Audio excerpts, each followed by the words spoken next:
Hi, ನಮಸ್ತೆ ಎಲ್ರಿಗೂ. ತೀರ್ಥರ GR ಫ್ರಮ್ ಚಿಕ್ಕಮಗಳೂರು. ಸ್ನೇಹಿತರೆ, ಕಳೆದ 4 ದಿನದಿಂದ ನಾನು ಕೊಡ್ತಿರೋ ಅಪ್ಡೇಟ್ಸ್ನ ನೋಡಿ ಸಾಕಷ್ಟು ಜನ ರೆಸ್ಪಾನ್ಸ್ ಮಾಡ್ತಿದ್ದೀರಾ, ವಿಶ್ ಮಾಡ್ತಿದ್ದೀರಾ, ಮೆಸೇಜ್ ಮಾಡ್ತಿದ್ದೀರಾ. Thank you so much.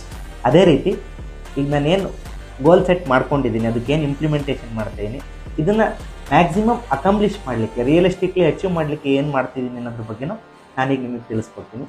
So ಈಗೇನೆಲ್ಲ list prepare ಆಯಿತು, ಅದನ್ನು ನಾವು ಕಂಪ್ಲೀಟ್ ಮಾಡಬೇಕು ಡೇ ಟು ಡೇ ಲೈಫಲ್ಲಿ. ಅಂತಂದರೆ ನಾನೀಗ ಏನು ಮಾಡ್ತಾಯಿದ್ದೀನಿ ಅಂದರೆ, ಡೈಲಿ ನೈಟ್ ಟು ಡು ಲಿಸ್ಟ್ನ ಪ್ರಿಪೇರ್ ಮಾಡ್ತಿದ್ದೀನಿ. ನಾಳೆ ಏನು ಮಾಡಬೇಕು, ಬೆಳಗ್ಗೆಯಿಂದ ನೈಟ್ ತನಕ ಏನೇನೆಲ್ಲ ಚಿಕ್ಕ ಚಿಕ್ಕ ಟಾಸ್ಕಾಗಿ ಡಿವೈಡ್ ಮಾಡಿಕೊಂಡು ಟು ಡು ಲಿಸ್ಟ್ ಪ್ರಿಪೇರ್ ಮಾಡಿಕೊಂಡು ಪ್ರತಿನಿತ್ಯ ಮತ್ತೆ ಅದು ಎಂಡ್ ಆದಮೇಲೆ ಇಷ್ಟೆಷ್ಟು ನಾನು ಅಚೀವ್ ಮಾಡಿದ್ದೀನಿ ಟಿಕ್ ಮಾರ್ಕ್ ಹಾಕಿ ಮತ್ತೆ ಮಲಗೋಕ್ಕೂ ಮುಂಚೆ ಮತ್ತೆ ತಿರ್ಗಾ ಮಾರನೇ ದಿನದ್ದು ಏನು ಮಾಡಬೇಕು ಟು ಡು ಲಿಸ್ಟ್ ಪ್ರಿಪೇರ್ ಮಾಡಿ ಮಾಡ್ತಾಯಿದ್ದೀನಿ. ಸೊ ಅದೇ ಥರ ನೀವು ಕೂಡ ಟ್ರೈ ಮಾಡಿ, ಜೊತೆಗೆ ಬೆಳೆಯೋಣ, ಜೊತೆಗೆ ಸಕ್ಸಸ್ಫುಲ್ ಆಗೋಣ. I wish you all the best. Thank you so much.